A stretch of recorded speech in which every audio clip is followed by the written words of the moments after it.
Also developing today, Georgia launching its own investigation into President Trump.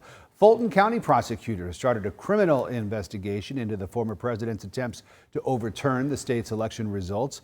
That includes the now infamous phone call made to our Secretary of State, Brad Raffensperger. CBS 46's Haley Mason live in Atlanta. So Haley, as we saw in the impeachment trial, this phone call between the former president and Secretary Raffensperger being taken very seriously. Yes, it's not named explicitly, but it's pretty clear that's what the Fulton County District Attorney is pointing to. She's asking all of Georgia's top elected officials to preserve all records about the administration of our last election, and especially records that indicate an attempt to influence our election results.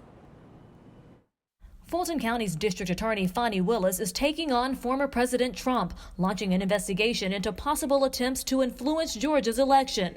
It all centered around this recorded phone call from the former president to Georgia's Secretary of State, Brad Raffensperger. I only need 11,000 votes. Fellas, I need 11,000 votes. Give me a break. A source tells me Willis sent these letters to Georgia's governor, lieutenant governor, secretary of state, and attorney general as a matter of high importance this morning, announcing she's investigating potential solicitation of election fraud, the making of false statements to state and local government bodies, conspiracy, racketeering, violation of oath of office, and any involvement in violence or threats related to the elections administration.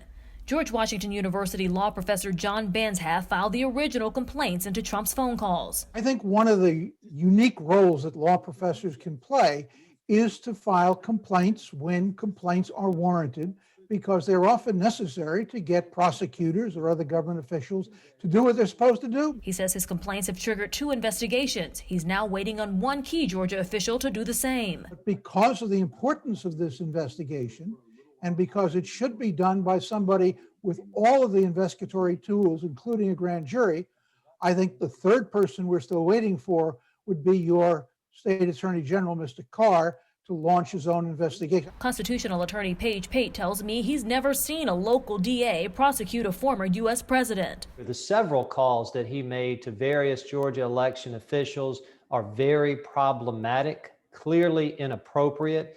The question about whether or not there's criminal conduct there, I think will depend a lot on how the prosecutor can show Trump's specific intent to change the vote in Georgia. And Pate went on to tell me he does not believe there is much evidence to support a racketeering charge or any violence charges against the former president right here in Georgia, but he does believe that solicitation to commit election fraud could have an apparent misdemeanor charge attached to it. That is, if prosecution is ultimately sought. Reporting live inside the state capitol, Haley Mason, CBS 46 News.